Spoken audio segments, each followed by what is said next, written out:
Abigail actually called her Jajama Sepichi. And the reason being is, when she was young and when Mama was living with us, Mama is always in the kitchen cooking something for both family and foreigners, right? And Abigail is just learning how to grow, and she grows in the kitchen, and she opens the cupboards, she pulls out the saucepans, and Mama puts them back. She does pull them out, Mama puts them back, and that back and forth created a cacophony of sounds. But you see, I was somewhere with my computer working. I knew that two things were happening. One, that the matriarch of the family was bonding with one of her great children. The second one was that something scrumptious was being prepared in the kitchen. Have you guys enjoyed Mama Deborah Seremba's cooking? Everybody, the community, the children. And that's an important pillar in life to live.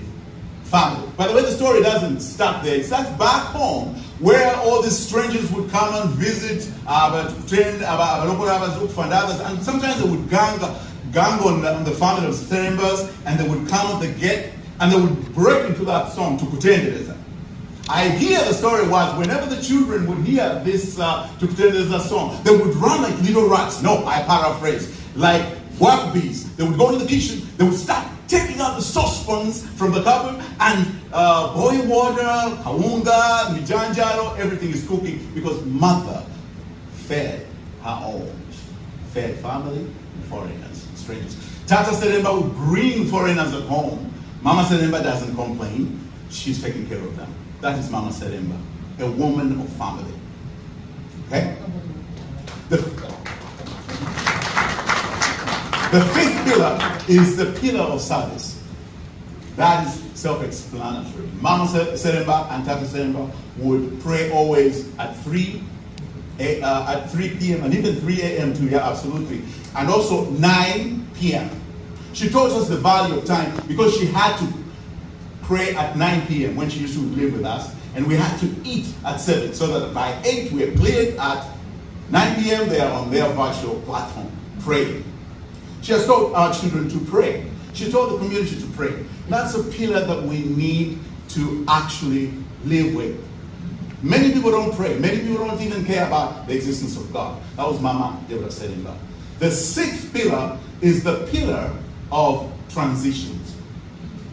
Transitions are places like this now, what we're doing right now. It involves gathering resources to help the family to send off someone.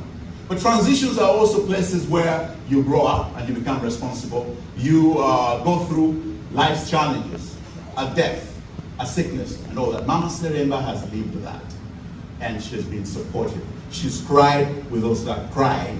She has laughed with those that laughed. That was Mama Seremba. The last pillar that I would like to share with you comes straight from Mama Seremba, wherever she is in her celestial rest.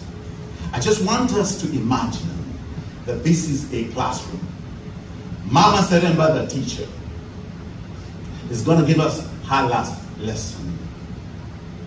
The many conversations that I had with her was about, of course, life. She was, by the way, an intellectual woman, so we had many things from ups and downs, from big conversations, lower conversations. But one of the conversations was, have we prepared our life after the life here? Where are we going? That's the question. You understand, the teacher will ask questions.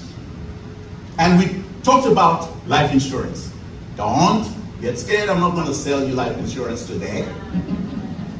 But it was a conversation, and she added a layer of meaning, which was the true meaning of life insurance is that you actually plan. I think you plan here, you leave a little for your children, you leave a little for transitions like this.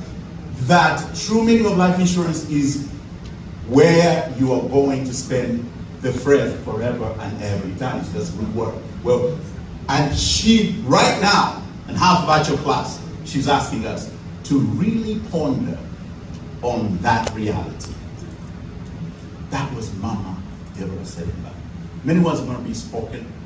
We will watch a lot of things, but remember Mama Deborah as a woman of faith, Mama Deborah as a woman who has been trained, a teacher, who has raised these amazing professional children, and she phoned lab, and she let lab find her. By the way, about that, but even though you don't find what we call the quintessential love, getting married, children, and all that, be a member of a community.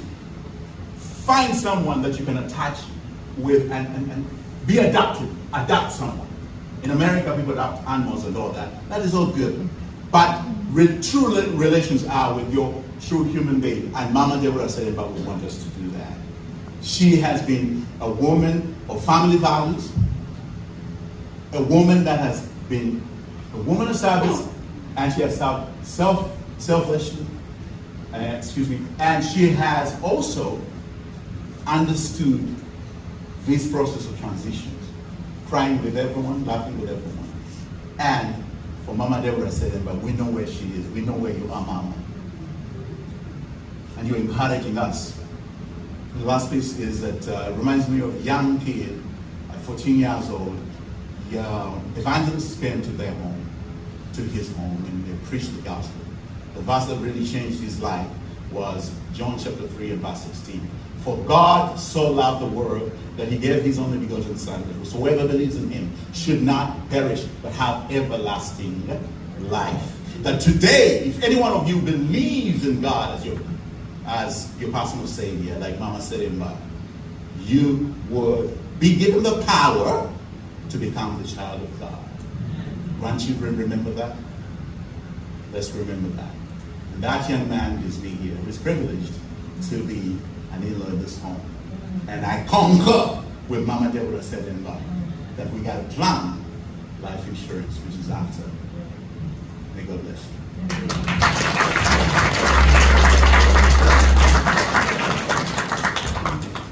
Okay, we thank you. Thank you so much, Brother Solomon.